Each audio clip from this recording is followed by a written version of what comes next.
नमस्कार, बंगाल का संदेश लेकर हाजिर हूं। मैं हूं अदिति राजपूत आपके साथ। बंगाल के लिए कहा जाता है सत्ता का शॉर्टकट, यानी कि साउथ बंगाल। चुनाव भले ही पूरे राज्य में हो रहा हो, लेकिन सत्ता की चाबी दक्षिण बंगाल के वोटर्स के पास ही होती है, ये कहा जाता है। और यहाँ पर ये बात अब बहुत महत्वपूर्ण हो जाती है कि क्या ममता बनर्जी, जिन्होंने कोलकाता से लेकर नंदीग्राम और डायमंड हार्बर तक जिस तरह से अपने प्रभाव को लगातार मजबूत किया है, क्या उस किले को वो उतना ही मजबूत रख पाएंगी? क्या इस बार भी दक्षिण बंगाल दीदी की जीत की एक बड़ी वजह बनेगा? हमारे साथ खास मेहमान मौजूद हैं। हमारे साथ बड़े दिनों के बाद हमारे मैनेजिंग एडिटर मनोरंजन भारती आज दफ्तर आए हैं। लगातार बाबा आप संसद में बिजी रहे, संसद की कार्यवाही में। अजीत झा सर हमारे साथ हैं, जो रोज़ इस शो की शोभा बढ़ाते हैं। हमारे साथ महुआ चैटर्जी हैं, जो पश्चिम बंगाल के चुनाव को दशकों से कवर कर रही हैं और बहुत बारीकी से आप तक ये तीनों हमारे एक्सपर्ट बंगाल चुनाव की जो एक एक बातें हैं, परतें हैं, उनको आप तक पहुंचाएंगे। सबसे पहले मनोरंजन, मैं आपसे ही शुरू करूंगी।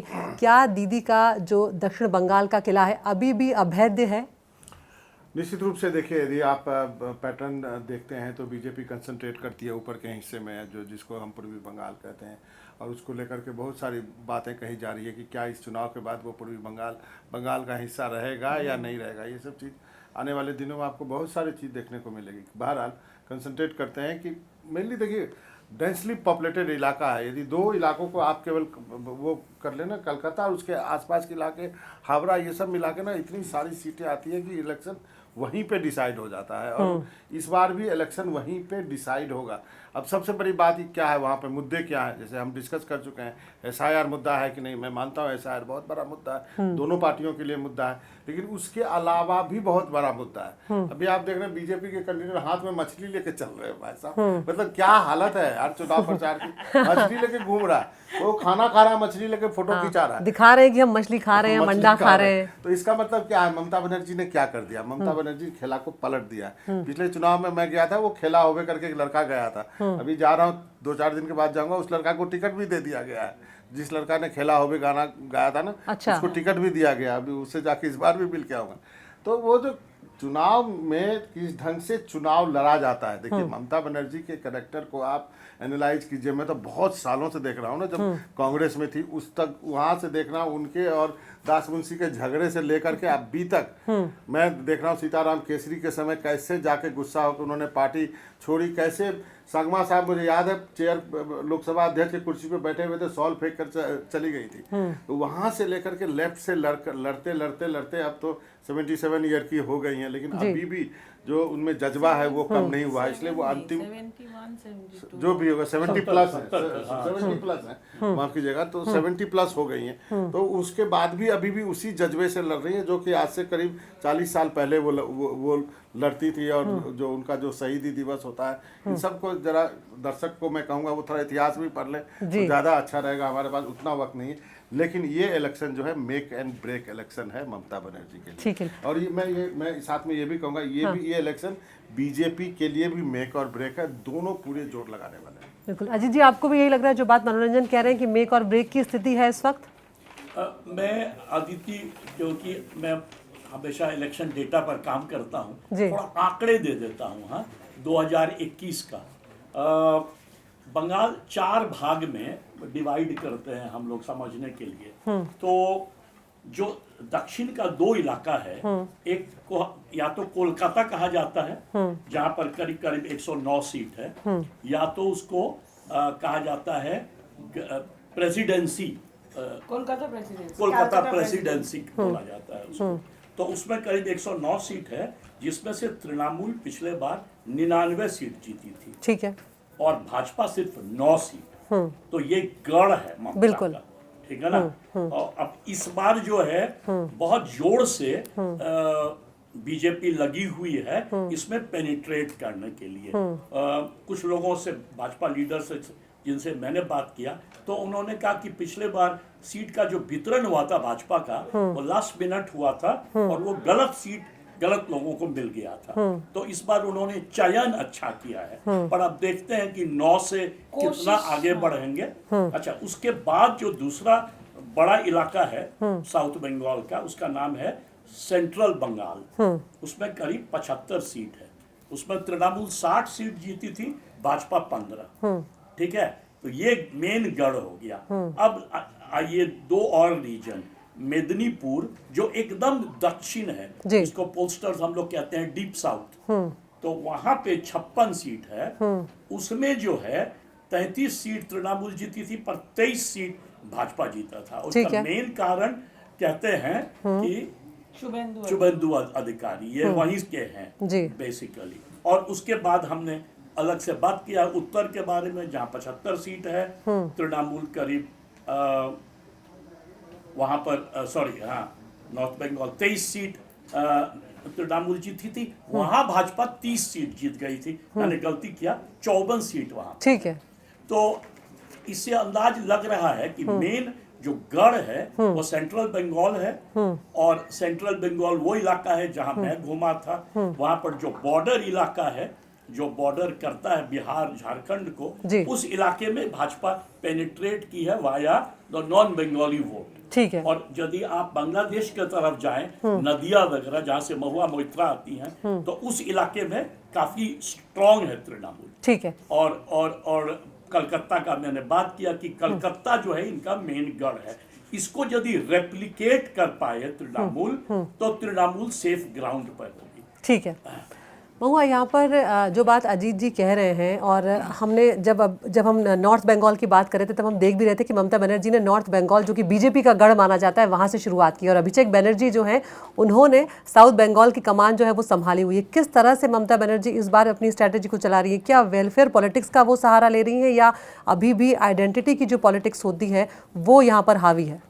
ये दोनों चीज है। ममता बनर्जी, जैसे अभी थोड़ी देर पहले ये बाबा ने कहा कि वो थारा पॉलिटिशियन है, और मैं भी ये मानती हूँ 24/7 उनका दिमाग में पॉलिटिक्स को लेके वो चलते हैं। हाँ। मतलब सिर्फ जिस समय वो सोते हैं उस समय पॉलिटिक्स नहीं रहती है, साथ में शायद सपने भी पॉलिटिक्स के आते होंगे। तो पॉइंट ये है कि वो कोई भी मुद्दा जो है उसको छोड़ेंगी नहीं, इसीलिए, और छोड़ती भी नहीं है। तो इसीलिए इमोशनल इश्यूज आप कहेंगे तो वो कल्चरल इश्यूज, और वो इस समय में मतलब जब से ज़्यादातर बीजेपी का वहाँ पे बढ़ोतरी हुई है, उस समय से लेके ये बंगालियत पे जो इनका तृणमूल का जो कैंपेन का आधार बना है, तो वो चीज़ तो उन्होंने छोड़ा नहीं है। तो अभी तक वो बंगालियत की सारे इश्यूज तो आ ही रहे हैं, और अभी कुछ दिन पहले तक और आ ही जाते हैं, क्योंकि कभी वो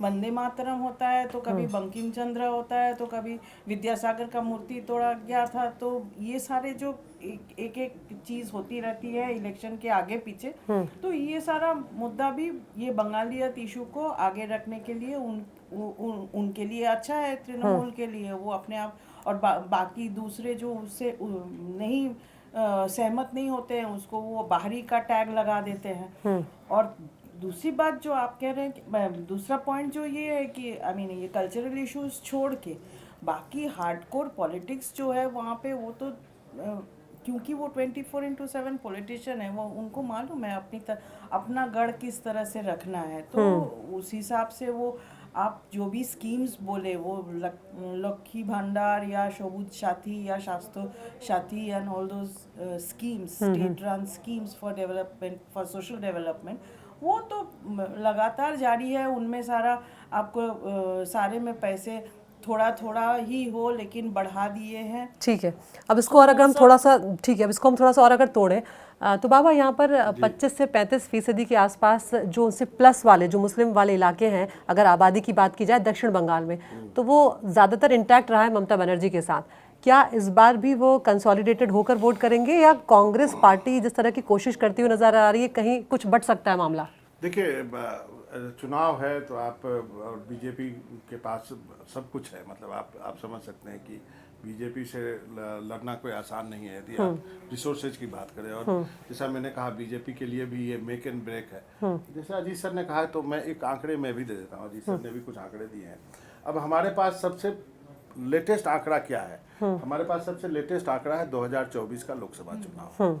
अब देखिए, 2019 में जब हुआ था चुनाव तो बीजेपी 18 सीट पे जीती थी जी। और 2024 के चुनाव में बीजेपी 18 से घट गई है, 12 सीट पे आ गई। तो हम उसी डाटा को लेके, मेरे पास वही डाटा है, समझ गए। और 2021 में 294 में से 215 सीट ममता बनर्जी ने जीता था और 77 बीजेपी ने जीता था। तो हमारे पास यही आंकड़ा है, हम इसी आंकड़े पर बात कर सकते हैं। अब इस आंकड़ा में यदि बीजेपी कितना भी डेंट लगाती है, मेरा मानना है सर, जो कि मैं बहुत सारे लोगों से बात करके, पार्लियामेंट में भी दिन भर बात करके, बीजेपी अच्छा करने जा रही है, इसमें दो राय नहीं है। बीजेपी 77 से बहुत ऊपर जा रही है, 100 क्रॉस कर सकती है। लेकिन इसका मतलब ये नहीं कि ममता बनर्जी हार रही है, मतलब जो लोग बताते हैं उसके पीछे कारण है। अब देखिए, हमने एक बिहार में इलेक्शन देखा, हमको इलेक्शन के पहले लग रहा था कि बहुत इवन इलेक्शन होने वाला है, महागठबंधन बहुत टक्कर देगा, क्योंकि कास्ट कॉम्बिनेशन ऐसा है आप वहाँ पे। लेकिन क्या होता है, बीच में एक 10,000 का एक आता है और वो पूरा इलेक्शन, और जिस दिन ये अनाउंस हुआ कि 10,000 रुपये महिलाओं के खाते में जाएगा, हम सब ने कह दिया कि इलेक्शन पलट रहा है। बिल्कुल, इलेक्शन खत्म हो गया। बिल्कुल, ये सब ऑन रिकॉर्ड पे हम लोग ने जो भी कहा। अब इसका मतलब ये हो गया कि जिसकी जहां सत्ता है ना, उसको हराना बहुत मुश्किल हो गया है। क्योंकि अब बिहार में जो SIR हुआ, वो जो सत्ता पक्ष था वो वहां था, है, तो उसको बेनिफिट। यहाँ SIR हो रहा है तो सत्ता पक्ष कोई और है, वो बहुत विरोध कर रहा है, वो सुप्रीम कोर्ट आ रहा है, वो आंदोलन खड़ा कर रहा है, वो उसको मुद्दा कर रहा है, और उस मुद्दे में जो उस सरकार की विफलता वाला मुद्दा है ना, वो कैमोफ्लेज हो जा रहा है, वो पता नहीं चला। उसके बीच में क्या कर रही है ममता बनर्जी, वो अपना पैसे दे रही हैं जो औरतों को वहां पे। और पिछले चुनाव में एक चीज मैंने देखा था ना, 2 एम फैक्टर है ममता बनर्जी के लिए। यदि अब ममता को हराना है तो 2 एम फैक्टर को आपको खत्म करना पड़ेगा, एक मुस्लिम फैक्टर, एक महिला फैक्टर, और दोनों ही ममता बनर्जी ने इंटैक्ट रखे हुए हैं। जिस तरह की वेलफेयर स्कीम्स हैं उनकी, में याद है, मैंने इतनी लंबी महिलाओं की लाइन देखी थी कि मैंने पूरे लाइफ में नहीं देखा था। तो यदि उसका बहुत बड़ी बात है बीजेपी निकाल ले तो फिर ये इलेक्शन उनका नहीं तो बहुत मुश्किल है। ठीक है। अब सर, यही सवाल मैं आपसे पूछ रही हूँ जो मनोरंजन से मैंने पूछा था मुस्लिम आबादी को लेकर, कि जहाँ जहाँ पर भी मुस्लिम आबादी बड़ी तादाद में है, दक्षिण बंगाल की अगर हम यहाँ पर बात कर रहे हैं, वो एक मुश्त होकर TMC के साथ रही है। अब क्या लग रहा है 2026 में? मुझे लग रहा है कि जो सेंट्रल बंगाल, जो एरिया मैं घूमा, बर्धमान जिसको कहते हैं, दोनों नॉर्थ एंड साउथ नदिया, वो जो इलाका है, उसमें मैं कहूँगा मुस्लिम आबादी टोटल तृणमूल के साथ है। दक्षिण में भी मेरा आकलन है कि मुस्लिम आबादी वहाँ पर ना, मुस्लिम आबादी उस तरह से नहीं है जैसे मुर्शिदाबाद या मालदा में है। 70%, 65% वैसा नहीं है। वहाँ पर है वही जो मैंने कल हैरी ब्लेयर वाला थीसिस दिया ना, कि 10 और 30% के जहां भीतर मुस्लिम आबादी है, तो वो हमेशा बीजेपी को हराने के लिए तृणमूल को वोट देंगे। कांग्रेस का वोट परसेंटेज इतना कम है, और लेफ्ट का 5%, 6%, माने ईच इलाके में, तो 3%। तो उससे क्या होगा कि कटता नहीं है वोट ज्यादा। दिक्कत है वही नॉर्थ इलाका, मुर्शिदाबाद, मालदा, वहां पर यदि ओवैसी जी 8 कैंडिडेट खड़ा कर देंगे अलायंस में, ISF और हुमायूं कबीर, तो ये मैं नहीं कह रहा हूं कि वो लोग नेसेसरली जीत जाएंगे, बट वहां पे ज्यादातर सीट है जो कि तृणमूल जीती थी 5,000 वोट से कम से, तो वो वोट कट जाएगा, तो हो सकता है उसमें से कुछ भाजपा को सीट मिल जाए। तो मुर्शिदाबाद में, मालदा में, कुछ बिहार में, जहां मैंने कहा था कि 9 सीट में से 7 सीट बीजेपी जीती थी, तो ये जो इलाका है, ये मुस्लिम बाहुबल्य क्षेत्र कह सकते हैं, वहां पर टूटेगा। ओवरऑल जो है, इनफैक्ट मेरा एक और छोटा सा उसमें राइडर है, जितनी महिलाओं से मैं बात किया जो अखिलियत की है, वो तो मुझे एक भी नहीं मिली जो कहा कि मैं ममता को वोट नहीं दूंगी। तो ममता के साथ जो बाबा ने कहा कि मुस्लिम और महिला दोनों जुट जाए, तब तो सारा कुछ उन्हीं का है, ठीक है, ममता का। बीजेपी के साथ है क्या, बीजेपी पेनिट्रेट कर रही है अर्बन इलाके में, क्या कहते हैं, विमेंस सशक्तिकरण करके, विमेंस एम्पावरमेंट करके, वाया वही जो मेडिकल कॉलेज, दुर्गापुर में महिला सुरक्षा जैसे मुद्दों को उठाकर, हाँ, मिडिल क्लास वाले मुद्दों को उठाकर उनको टिकट देके कोशिश में वही लगी हुई है। और दूसरा बीजेपी का अटेम्प्ट, उनका अपना आकलन है कि पिछले बार उनको हिंदू का 55% वोट मिला, तो इस बार उनका अपना आकलन है कि यदि हमें 65% हिंदू वोट मिल जाए, तो फिर हम शायद जीतने के कगार पे पहुंच जाएंगे। ठीक है। महुआ, आप जो अजीत जी की बात पर बोल रही थी और उसके बाद ये मुस्लिम फैक्टर को आप किस तरह से देख हाँ, रहे हैं? मैं ये बोल रही थी कि हमें ये भूलना नहीं चाहिए कि साउथ बंगाल जो है वहाँ पे एक्चुअली बीजेपी का वो एकमात्र वो मेदिनीपुर के साइड छोड़ के बीजेपी का कोई स्ट्रॉन्ग होल्ड नहीं है वहाँ पे। होल्ड कभी था ही नहीं। ठीक है। और बीजेपी मैदान में उतरने से पहले वो स्ट्रॉन्ग होल्ड था सीपीएम और तृणमूल का। वहाँ पे कांग्रेस का भी कभी स्ट्रॉन्ग होल्ड नहीं था। जब से कांग्रेस रिसीडिंग है तब से कांग्रेस का भी वो स्ट्रॉन्ग होल्ड नहीं मतलब था। अगर कम से कम भी ले लें तो 2011 से तो बिल्कुल भी नहीं है। सेंट्रल एंड नॉर्थ बंगाल ये कांग्रेस के पास कांग्रेस का स्ट्रॉन्ग होल्ड हुआ ठीक करता था। तो इसीलिए कांग्रेस की जिक्र हुई, इसलिए मैंने कहा कि वहाँ पे कांग्रेस प्लेयर नहीं है इस वक्त, ठीक है। बहुत सालों से, बहुत लंबे समय से। तो एक तो पॉइंट वो है। दूसरा आप पूछ रहे थे कि मुस्लिम वोट के बारे में। मुस्लिम वोट को, मुस्लिम वोटर्स जो वहाँ रहते हैं और वही खेती और फिशरीज और फिशिंग और ये सारा जिंदगी है उनका। ये पूरा सुंदरबन एरिया भी उसके अंदर आता है। ये सारा एरियाज में तो कुछ कोई पहुंचता ही नहीं है दूसरे समय में। तो ये लोग इतना एम्बेडेड है। जो भी सरकार में होता है, जब तृणमूल की सरकार नहीं थी, जब लेफ्ट फ्रंट की सरकार थी, तो लेफ्ट फ्रंट का भी उतना ही पहुंच था, गहरा था। और जब उनको उखाड़ के तृणमूल आई तो तृणमूल का भी उतना ही वहाँ पे है। क्विकली एक और आप जवाब दीजिए। नहीं रहा है। ठीक है, क्विकली आप ये भी बताइए कि बीजेपी भी बहुत मजबूत संगठन वाली पार्टी रही है, टीएमसी भी, लेकिन क्या अगर हम पूरे अभी पश्चिम बंगाल की बात कर लीजिए तो वो संगठन उतना मजबूती नहीं हासिल कर पाया जितनी टीएमसी की है? बीजेपी का संगठन, बीजेपी ट्रेडिशनली संगठन उनका स्ट्रांग होता है, लेकिन क्योंकि बंगाल में तो उन्होंने बहुत देर से, मतलब 19 से पहले ही घुसे हैं। उससे पहले तो कोई टो होल्ड था ही नहीं। 2 या 3 सीट से आगे। तो आप ये कह रहे हैं कि थोड़ा और वक्त लगेगा? हाँ, समय लगेगा क्योंकि वो उधार के कार्यकर्ता से काम कर रहे हैं। ठीक है, जल्दी से अब हम खत्म करेंगे। मनोरंजन, यही बात आपसे कि बीजेपी और टीएमसी के संगठन में कितना अंतर आप देख रहे हैं? बीजेपी ने इस बार बहुत इनरोड किया है। संगठन उन्होंने करीब करीब बना लिया। उनके पास एक लीडरशिप क्राइसिस है। मैंने लीडर भी लिया तो आपका अपना लीडर होना चाहिए ना, आरएसएस वाला वो नहीं हुआ है। तृणमूल का ही लीडर है एक तरह से। वही जो बात महुआ कह रही है कि उधार के नेता। लेकिन जो मैं मुस्लिम वोट पे एक चीज बता दूं कि एक चीज दर्शकों को याद दिलाना जरूरी है कि कांग्रेस का एक सांसद है पश्चिम बंगाल से। लोग भूल जाता है इस बात को। मालदा से ईसा खान है, जो कि मौसम नूर के भाई लगते हैं। मतलब ये भी गनी खान चौधरी के ही खानदान के हैं। एक बहन का बेटा है और एक भाई का बेटा है। तो वो वहाँ पे है मालदा से। तो मालदा मुर्शिदाबाद एमपी रहे हैं। तो मालदा मुर्शिदाबाद में कांग्रेस थोड़ा फाइट करेगी। इसके 2 थ्योरी दिए जा रहे हैं। मैंने साउथ का बोला था। ठीक है, आपकी मैं तो दर्शकों को ओवरऑल समझा रहा हूँ कि आप कहेंगे कि कांग्रेस में, साथ में ये भी बोल देता हूँ कि कांग्रेस 294 सीट पे क्यों लड़ रही है। सर ने कहा 3% वोट है, मैं भी कहता हूँ 3% वोट है। एक विधायक था पहले, उसके पहले 42 विधायक हुआ था 2019 में, समझे।